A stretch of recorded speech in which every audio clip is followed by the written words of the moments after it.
Hi guys, magandang umaga po sa ating lahat.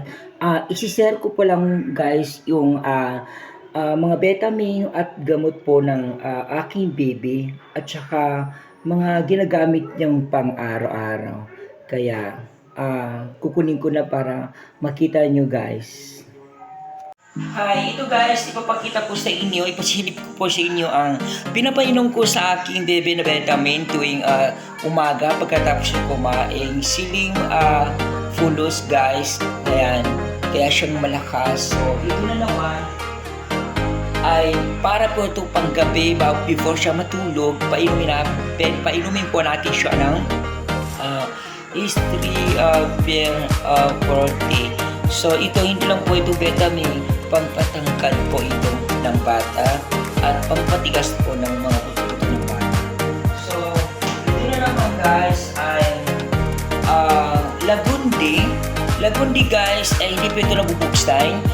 Para po ito sa in case na magkakasakit yung mga baby natin ay at least always ready na po tayo at hindi na po natin kailangan magbili ng gamot sa labas o sa butika, at least naka-ready lahat. So, ito na naman guys ay paracetamol in case na magkasakit at magkatangkaso ang baby natin, at least ready po tayo. Yung pinapakita ko sa inyo kanina para po ito sa ubo. So, ayan. So, kailangan natin guys, pag may baby kayo, kailangan always ready kayo.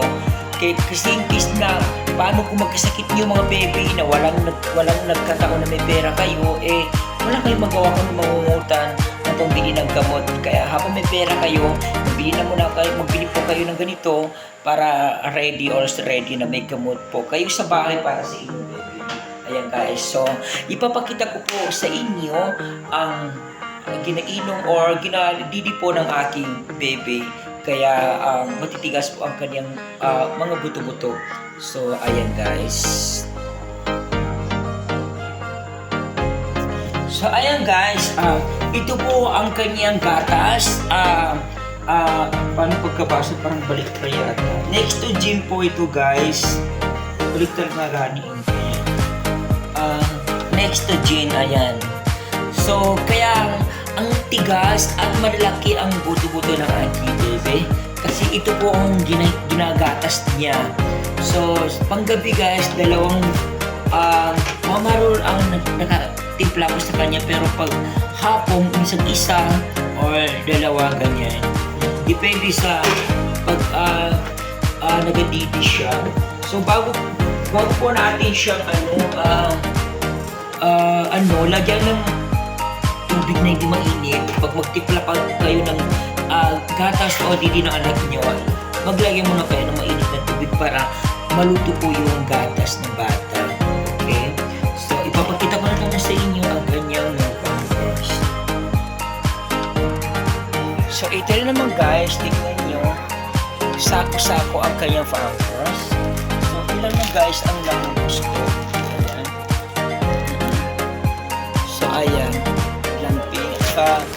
Yung parang brief siya guys, naubos na yung, kaya kung gusto niyo makamura para sa anak nyo ay ito na lang guys, biliin nyo. Ayan, nasa 250 lang siya isa ka. Magkano ilang 54 piraso guys. Ayan, 50 piraso ang kanyang laman. Ayan, so makakatipid kayo guys. Ayan, thank you so much po. Pinasilip ko lang po sa inyo ang mga pangangailangan